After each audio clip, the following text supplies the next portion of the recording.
쌀쌀한 봄바람이 부는 어느 날 아동복 가게에 허름한 옷차림의 아주머니 한 분과 중학교 1, 2학년쯤으로 돼 보이는 여자아이가 가게로 들어왔습니다. 들어와서 아주머니가 아줌마 이 아이가 우리 딸인데 개학 때가 돼서 예쁜 티셔츠 하나 사주려고 합니다. 티셔츠 좀 보여주세요. 그러니까 주인이 그래요? 얘야 이리 오너라. 네가 마음에 드는 걸 골라봐라. 그러면서 티셔츠 있는 쪽으로 안내를 했습니다. 그랬더니 이 아이가 나는 엄마가 골라주는 거면 뭐든지 좋아. 엄마가 하나 골라주세요. 이러는 겁니다. 그 말을 듣자 그 가게 주인 아주머니는 요즘에도 저런 아이가 있나? 그런 생각이 들었습니다. 왜냐하면 대부분의 아이들은 부모가 골라준다고 하면 촌티난다고 싫어하고 대부분이 자기 스스로 고르기 때문에 그 얘기를 들으면서 의아한 생각이 들었습니다. 그러더니 두 모녀가 다정하게 이야기하면서 10,000원짜리 티셔츠 하나를 사가지고 나갔습니다. 그리고 나서 얼마 지났는데 그 딸아이가 그 티셔츠를 들고 돌아와서 아주머니 죄송한데요, 이거 돈으로 바꿔주시면 안 돼요? 이러는 겁니다. 그래서 주인이 좀 언짢은 생각이 들어서 아니 왜 엄마가 사주신 게 마음에 안 드니? 그러면 처음부터 네가 네 마음에 드는 걸 고르지 그래서 혹시 엄마가 알면 서운해하실 텐데, 그러니까 이 딸아이가 주저주저 하더니 이렇게 이야기합니다. 사실은 우리 엄마가 요 앞 시장 길가에서 야채를 팔고 있거든요. 하루 종일 팔아도 10,000원을 못 벌 때가 많아요. 그런데 어떻게 제가 이런 옷을 입을 수 있겠어요? 엄마한테 미안해서 못 입어요. 이러는 겁니다. 이 말을 듣는 순간 그 주인 아주머니의 콧등이 찡해지면서 감동이 되었습니다. 한창 멋부릴 나이, 명품 아니면 안 입겠다고 짜증될 그럴 나이인데 어떻게 저런 아이가 저런 생각을 할 수 있을까? 너무나 예뻐 보였습니다. 그래서 주인 아주머니가 너 잠깐만 기다려봐. 그리고 들어가서 그 티셔츠와 그 티셔츠에 잘 어울리는 청바지까지 함께 이제 포장지에 넣어서 예쁘게 포장을 해서 들고 나와서 자 10,000원이다. 이 돈은 엄마 가져다 드려라. 그리고 이것은 네 예쁜 마음에 감동한 아줌마가 주는 선물이니까 이거 가지고 가서 잘 입어라. 그리고 공부 열심히 해서 훌륭한 사람이 돼야 된다. 그러면서 돌려보냈습니다. 그리고 났더니 그 다음 날 그 아주머니가 큼지막한 포장지에다가 나물을 가득 담아가지고 와서 아줌마 미안해요. 그리고 고마워요. 그러면서 인사를 몇 번이나 합니다. 그러자 그 가게 주인이 아주머니 착한 딸을 두어서 좋으시겠어요? 나는 아줌마가 너무 부러워요. 그러니까 예, 제가 고생하는 보람이지요. 그러면서 그 아주머니가 돌아갔는데 돌아가고 난 이후에 그 가게 주인의 마음은 야, 세상에 이런 딸도 있고 이런 아줌마도 있구나. 세상 사람들이 다 저분들만 같으면 좋겠는데 이런 생각이 들면서 가슴이 따뜻해졌다라고 하는 글을 제가 읽으면서 제 마음도 감동이었는데 오늘 여러분에게 읽어드린 이 본문 속에 보면 이런 것과는 비교도 안 될 만큼 우리를 기쁘게 하고 즐겁게 하고 가슴 들뜨게 하는 내용이 이 본문 속에 들어 있습니다. 그래서 오늘은 우리 예수님께서 사망 권세를 깨뜨리고 부활하신 부활주일날 예수님의 부활과 나는 어떤 관계가 있을까? 예수님의 부활이 나와 어떤 관계가 있을까? 이것에 대한 말씀을 오늘은 여러분들과 함께 나누려고 합니다. 첫째, 우리는 예수님의 죽으심과 연합하여 나도 함께 죽었다라고 오늘 본문이 말씀하고 있습니다. 우리 함께 3절과 4절을 보겠습니다. 시작. 무릇 그리스도 예수와 합하여 세례를 받은 우리는 그의 죽으심과 합하여 세례받은 줄을 알지 못하느냐? 그러므로 우리가 그의 죽으심과 합하여 세례를 받음으로 그와 함께 장사되었다. 여기 보면 그리스도와 합하여 세례를 받은 우리는 그의 죽으심과 합하여 세례받은 줄을 알지 못하느냐라고 말씀하고 있습니다. 이 말은 우리가 세례받은 것은 예수 그리스도와 함께 십자가에 죽었다는 의미다라고 말하고 있습니다. 우리는 세례가 어떤 의미라고 알고 있습니까? 자, 여러분 다 세례 받았죠? 세례가 무슨 의미죠? 물로 씻는다라는 뜻이지요. 그래서 다시 말하면 뭐가 씻어졌다? 내 죄가 씻어졌다는 의미라고 알고 있습니다. 그런데 오늘 본문은 세례가 뭐냐? 예수 그리스도와 함께 십자가에 죽은 것이다 라고 말하고 있다는 거예요. 그렇다면 세례가 예수 그리스도와 함께 죽은 것이다? 이게 무슨 말일까? 우리 누가복음 12장 50절을 봅니다. 시작. 나는 받을 세례가 있으니 그것이 이루어지기까지 나의 답답함이 어떠하겠느냐? 여기는 예수님께서 말씀을 가르치시는 중에 나는 받을 세례가 있다.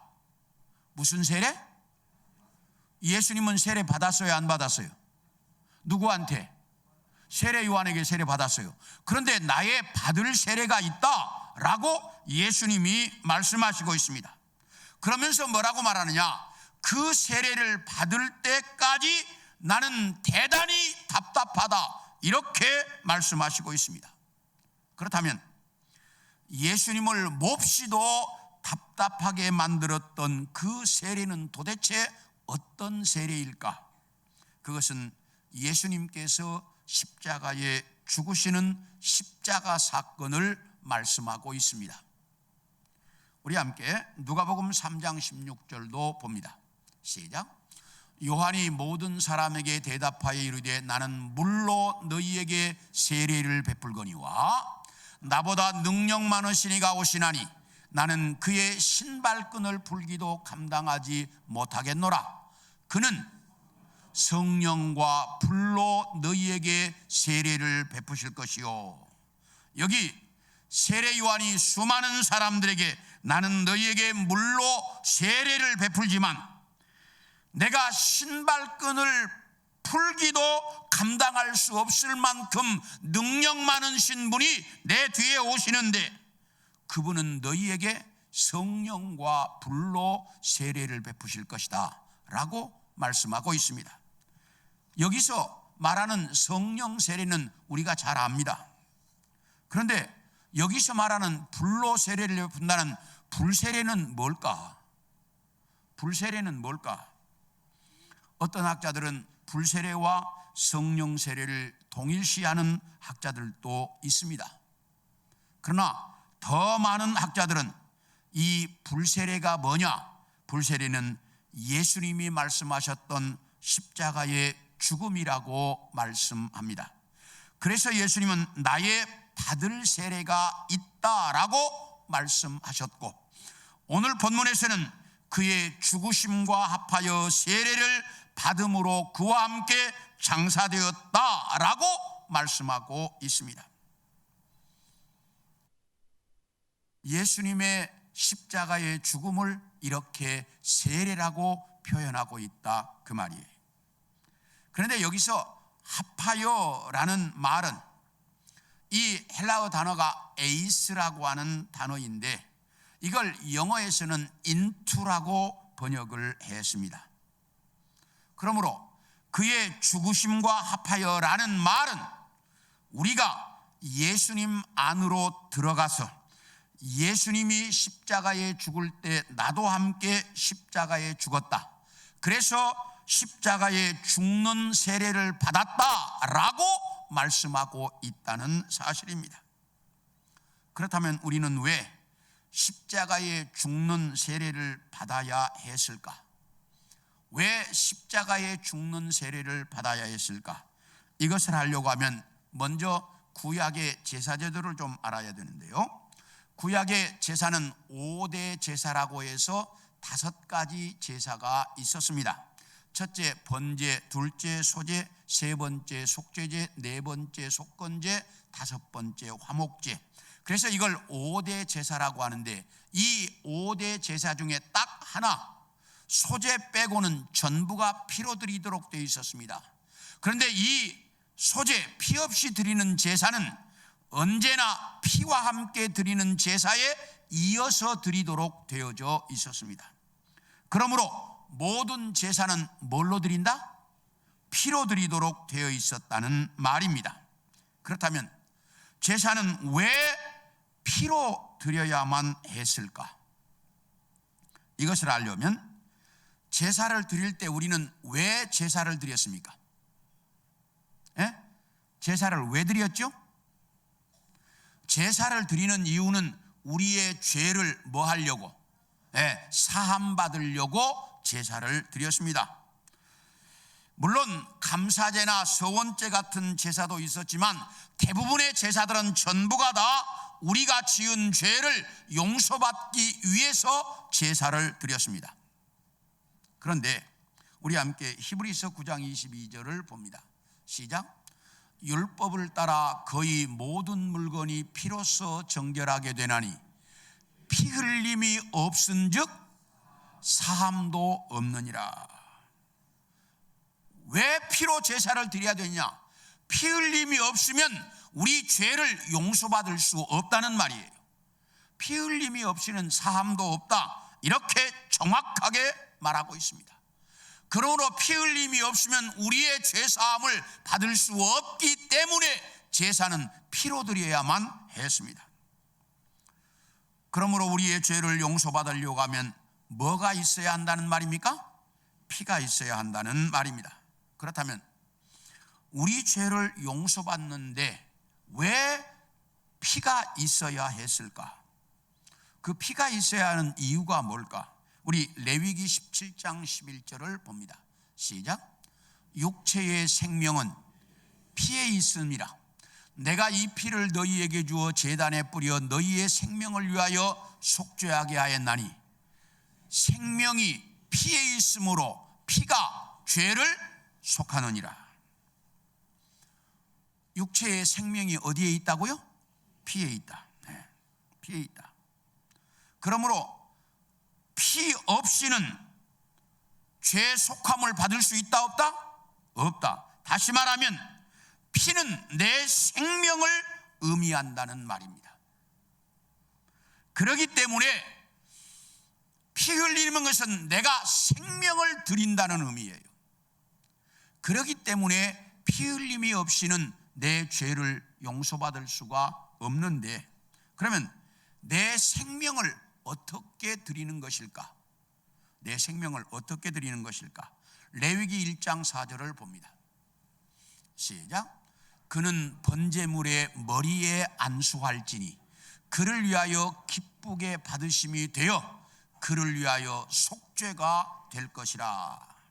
이 말은 죄 지은 자가 제사를 드리려고 소나 양을 가지고 오면 제사장은 그 소나 양에게 죄 지은 사람이 안수하도록 했습니다.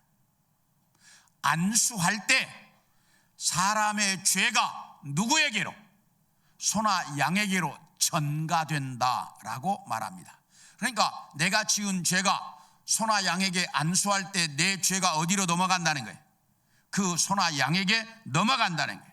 그래서 소나 양이 죽을 때 누구도 죽는 거예요? 이 바로 죄 지은 사람도 함께 죽는다는 의미입니다. 그래서 이걸 가리켜서 대속제물, 희생제물이라고 말합니다. 그런데 여기서 중요한 것은, 잘 죄 지은 자와, 따라서 하세요. 죄 지은 자와 죽는 소나 양이 연합되었다. 이렇게 말합니다. 뭐 되었다고요? 연합되었다라고 말합니다. 이 말은 소나 양이 죽을 때 죄 지은 사람도 함께 죽는다는 의미입니다. 이 말을 잘 들으셔야 돼요. 죄 지은 사람이 소나 양에게 안수해서 죄가 전가되면 그 소나 양이 죽을 때 누구도 함께 죽는 거예요? 네, 죄 지은 사람도 함께 죽는다는 거예요. 왜냐하면 죄의 싹은 사망이기 때문에 죽음 없이는 죄값을 치를 수가 없어요. 뭐 없이는? 다시 말하면 피 없이는 죄값을 치를 수가 없다는 것입니다. 그래서 그 소나 양이 죽는 것은 그 소나 양과 함께 죄 지은 사람도 연합되어서 함께 죽었다는 겁니다. 이것처럼 내가 예수 믿어서 죄 용서를 받고 구원받았다는 사실은 예수님과 연합되어서 예수님이 십자가에 죽을 때 나도 함께 뭐 했다? 아니, 잘 들으시라니까. 예수님이 십자가에 죽을 때 나도 함께 뭐 했다? 죽었다. 이게 지금 이 말을 잘 이해하셔야 돼. 자, 예수님이 십자가에 죽을 때 나도 함께 뭐 했다? 죽었다. 네. 이것을 오늘 본문이 뭐라고 말하냐? 그의 죽으심과 합하여 세례를 받음으로 그와 함께 장사되었다라고 표현하고 있습니다. 많은 성도들은 기도할 때마다 죽을 수밖에 없었던 우리를 살려주셔서 감사하다라고 말합니다. 그런데 전 인류는 죄로 말미암아 영적으로 다 죽었습니다. 그러나 대부분의 사람들은 자기들이 영적으로 죽었다는 사실을 압니까? 모릅니까? 모릅니다. 다만 누가 예수 믿는 사람들은 예수님이 십자가에 죽으실 때 자기들도 자기의 죄값을 치르기 위하여 예수님과 함께 죽었다는 사실을 깨닫게 될 뿐입니다. 이것을 오늘 본문은 예수님의 죽으심과 합하여 세례를 받고 우리도 죽어 장사되었다라고 가르치고 있습니다. 그러므로 우리는 죽을 수밖에 없었던 자들이 아니라 뭐한 자들? 죽은 자들이라는 사실입니다. 이걸 에베소서 2장 1절은 이렇게 말합니다. 보여주세요. 시작. 그는 허물과 죄로 죽었던 너희를 살리셨도다. 뭐 했던 너희? 죽었던 너희를 살리셨다라고 말합니다. 그러므로 우리는 분명하게 뭐 했던 사람들? 죽었던 사람, 죽을 수밖에 없는 사람이 아니라 뭐 했던 사람이요? 죽었던 사람입니다. 이 말을 우리가 정확하게 알고 있어야 됩니다. 이것을 오늘 본문에서는 그리스도와 연합하여 죽었다라고 말합니다. 자, 따라합시다. 그리스도와 연합하여 나도 함께 죽었다. 이게 분명한 사실이에요. 그리스도와 연합되어 나도 함께 죽었다. 이렇게 로마서가 확실하게 가르쳐주고 있습니다. 그 다음에 이렇게 그리스도와 연합하여 함께 죽은 우리는 따라합시다. 그리스도와 연합하여 함께 부활했다. 이렇게 오늘 본문이 가르치고 있어요. 5절을 보겠습니다. 시작. 만일 우리가 그의 죽으심과 같은 모양으로 연합한 자가 되었으면 또한 그의 부활과 같은 모양으로 연합한 자도 되리라.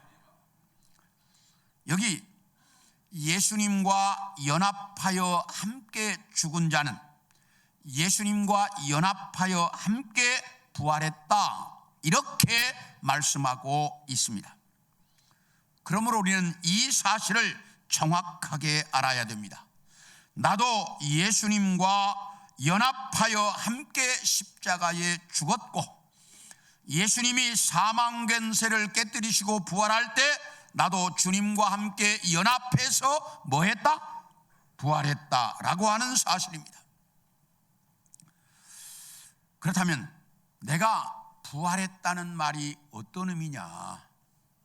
이걸 좀 정확하게 알아야 됩니다. 오늘 본문에서 말하는 이 부활에는 이중적 의미를 가지고 있습니다. 하나는 우리가 잘 아는 대로 예수님께서 이 땅에 다시 오시는 날, 재림하시는 날, 흙으로 돌아갔던 이 육체가 다시 살아난 육체적 부활을 의미하고 있습니다. 여러분들은 이 부활을 믿습니까? 주님 재림하실 때 땅속에 다 없어졌던 내 육체가 다시 살아날 것을 믿습니까? 이걸 미래적 부활이라고 말합니다. 그런데 또 하나의 부활이 있습니다. 그것은 예수님이 십자가에 죽으실 때 나도 함께 죽었던 내 영혼이 다시 살아난 부활을 의미하는데, 이걸 가리켜서 현재적 부활이라고 말합니다. 그러므로 우리는 예수님이 부활할 먼 미래에 있을 부활에만 치중하지 말고 지금 내 영혼이 지금 주님과 함께 부활해서 부활의 은혜 속에 살고 있다는 사실을 알아야 한다는 겁니다. 여러분에게 한번 묻습니다. 예수 믿지 않는 사람들의 영혼은 다 살았습니까? 죽었습니까? 죽었습니다. 그렇다면 여러분의 영혼은 살았습니까? 이게 지금 뭔가 제가 지금 잘못 가르친 것 같은데, 다시 한번, 여러분의 영혼은 살아 있습니까? 확실합니까? 그렇다면 조금 전에 제가 설명했어요. 우리는 모두가 다 함께 십자가에 예수님과 함께 죽었다고 했어요. 우리는 죽었던 사람이라고 했어요. 죽을 사람이 아니라 죽었던. 그러면 죽었던 영혼이 어떻게 살았습니까? 이걸 알아야 돼요. 죽었던 영혼이 어떻게 살았습니까? 예수님의 부활과 함께 내 죽었던 영혼도 뭐 했다? 부활했다. 이 말을 우리가 정확하게 이해해야 된다는 거예요. 우리는 분명히 죽었습니다, 내 영혼이. 그런데 주님이 부활하실 때 내 영혼도 주님의 부활과 함께 뭐 했다? 부활했다. 다시, 부활했다. 네, 이게 정확해야 됩니다. 이것을 바울은 오늘 본문에서 그리스도와 연합하여 부활했다라고 말씀하고 있습니다. 그리스도와 뭐해서? 연합하여 우리도 뭐했다? 부활했다. 예. 그러므로 이 부활은 실제적으로 내 안에 일어난 현재적 사건입니다. 그런데 많은 사람들은 이 부활은 미래적 부활만 알 뿐이지 현재 내가 부활해서 내 영혼이 살아있다는 이 현재적 부활을 잘 모른다는 거예요. 그러니까 부활은 먼 미래적 것만 생각하는 거예요. 물론 미래에 우리 주님 재림하실 때 내 육체가 다시 살아날 거예요. 그러나 내 영혼은 지금 뭐 했다? 아니, 지금 내 영혼은 뭐 했다? 네, 죽었던 내 영혼이 다시 살았습니다. 부활했습니다. 이 현재적 부활을 정확하게 알아야 한다는 거예요.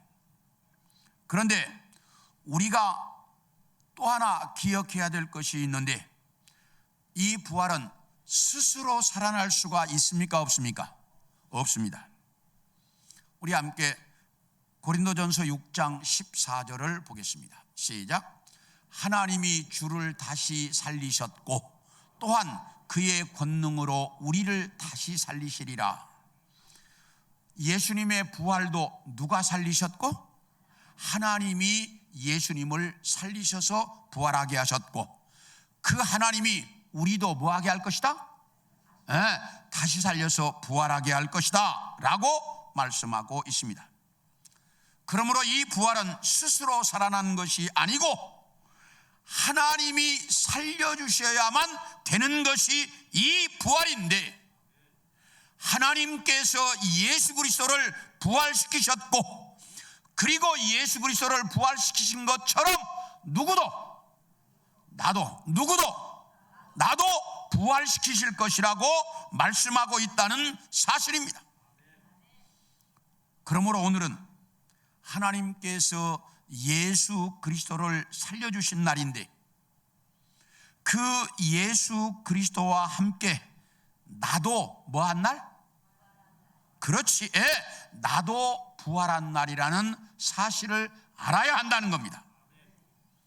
그러므로 우리는 이 부활주의를 맞이할 때마다 미래적인 부활, 먼 후일에 있을 부활로만 생각하지 말고, 죽었던 내 영혼이 주님과 함께 다시 뭐한 날? 부활한 날이라는 사실을 정확하게 알아야 한다는 거예요. 그러므로 이 부활은 먼 미래에나 일어날 그럴 일이 아니고, 지금 내 영혼이 부활해서 살고 있는 내 영혼이 부활한 날이, 이것을 정확하게 알아야 우리는 정말 이 날이 왜 기뻐해야 할 날이고, 이 날이 왜 감격스러운 날이고, 이 날을 왜 우리가 축하해야 되는지를 알게 된다는 거예요. 그래서 바울이 주님의 부활과 우리가 연합되었다라고 오늘 본문에 가르치고 있는 것입니다. 그러므로 우리는 분명한 부활신앙을 가지고 있어야 하는데, 이 부활신앙은 지금 내 영혼이 주님과 함께 부활해서 다시 살았다라고 하는 현재적 부활신앙과, 우리 주님이 다시 이 땅에 재림하실 때 주님처럼 내 육체가 다시 살아날 미래적 부활신앙을 동시에 가지고 있어야 한다는 사실이에요. 이해가 되셨습니까? 예. 그래서 우리는 현재적 부활신앙과 미래적 부활신앙을 확실하게 가지고 있어야 온전한 부활신앙을 가지게 되는 것입니다.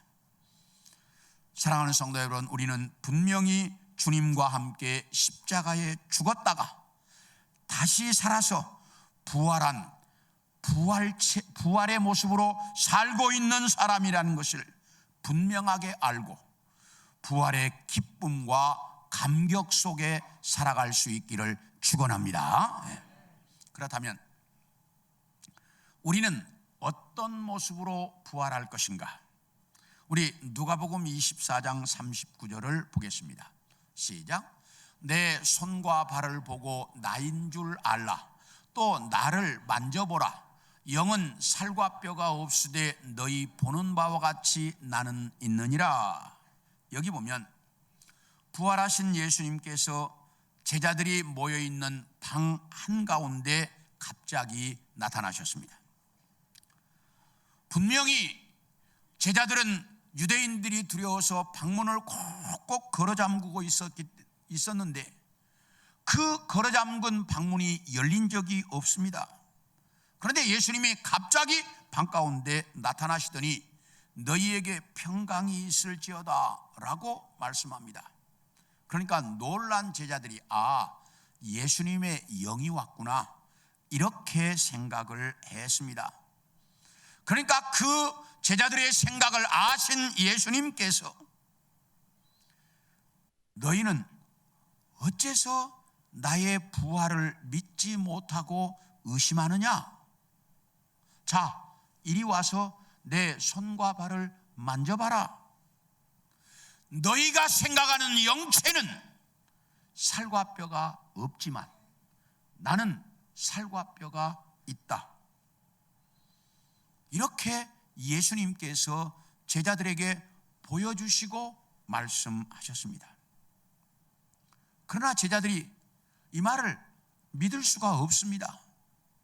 그러니까 예수님께서 믿지 못하는 제자들을 위해서 여기 혹시 뭐 먹을 게 없냐? 이렇게 말씀하셨습니다.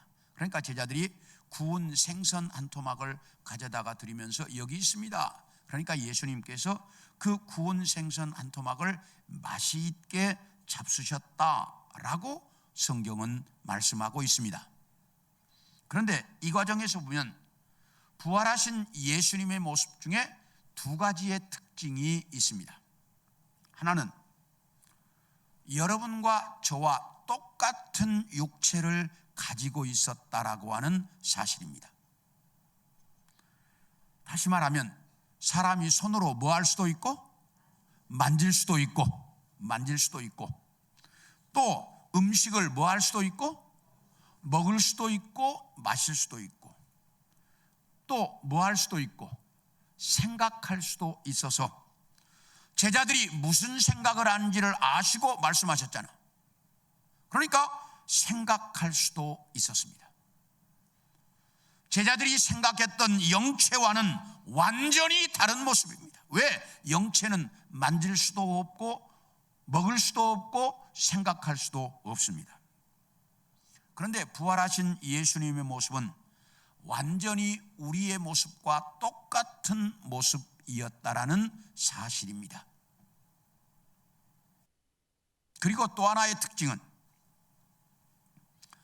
제자들이 모여있는 방문이 열린 적이 없습니다. 그런데 갑자기 방 한가운데 딱 나타나셨습니다. 그리고 말씀이 끝나자 갑자기 방에서 사라지셨습니다.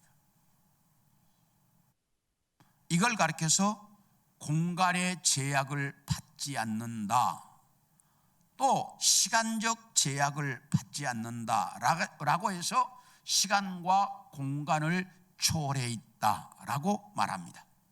다시 이야기하면 부활하신 예수님은 여기에 갑자기 나타났다가 갑자기 우주에 나타나셨다가 갑자기 영국에 나타나실 수도 있다는 겁니다. 왜? 공간적 제약이 없습니다. 그리고 시간적 제한이 없기 때문에 어떻게 살아요? 어떻게 살아요? 영원히 산다니까. 시간적 제약이 없어. 그러니까 영원히 사는 거예요. 자, 다시 저를 보세요. 우리가 가지고 있는 육체와 똑같아서 만질 수도 있고 먹을 수도 있고 생각할 수도 있어. 그런데 그 육체는 시간과 공간의 제약이 없어. 그래서 이 우주 어디든지 순간적으로 나타날 수 있고, 그리고 시간적 제약이 없기 때문에 영원히 산다, 이렇게 말합니다. 이걸 가리켜서 우리 따라합시다. 부활체. 영체가 아니에요. 이건 부활체라고 말합니다. 그러므로 우리는 주님께서 이 땅에 재림하시는 날 우리도 무슨 모습으로, 크게 해요. 우리도 무슨 모습으로? 예수님과 똑같은 부활체의 모습으로 부활할 것이라는 거예요. 자, 다시 한번. 주님이 재림하시는 날 우리도 무슨 모습으로? 부활체로 뭐 할 것이다? 부활할 것이다. 이걸 믿습니까? 이게 확실히 해야 돼. 우리 주님이 재림하시는 날 우리도 무엇으로? 부활체로 우리도 뭐 할 것이다? 부활할 것이다. 이 사실을 정확하게 믿고 있어야 한다, 이 말이에요. 이게 부활신앙이에요.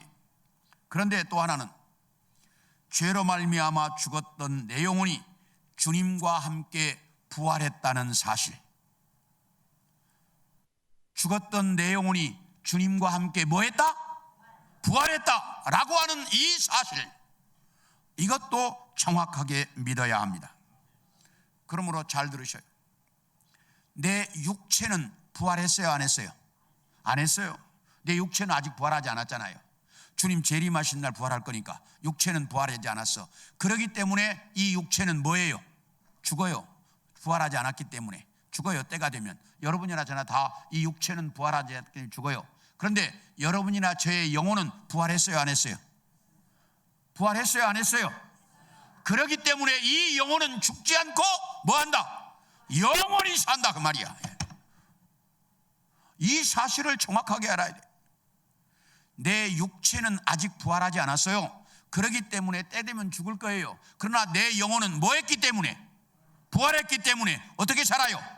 영원히 살 거예요. 이게 정확한 부활신앙이다 그 말이에요. 그런데 많은 사람들이 이 부활에 대해서 미래적인 것만 알지 현재적으로 내 영혼이 부활했다는 것을 잘 몰라요. 그런데 우리는 정확하게 오늘 본문이 가르쳐요. 우리 영혼이 주님의 부활과 함께 연합해서 부활했다. 그래서 내 영혼은 영원히 죽지 않고 뭐 할 것이다? 영원히 살 것이다. 예? 사랑하는 성도 여러분, 오늘 부활주의를 맞이해서 성경이 말씀하고 있는 이 부활신앙, 미래적인 부활신앙과 함께 현재적으로 내 영혼이 살아난 날, 내 영혼이 부활한 날이라고 하는 이 사실을 정확하게 알고 이 부활의 감격을 여러분의 가슴 속에 누릴 수 있기를 축원합니다. 이 분명한 감격이 있어야 이날이 기쁜 거예요. 이 부활의 감격이 우리 모든 성도들의 가슴 속에 넘쳐날 수 있기를 축원합니다.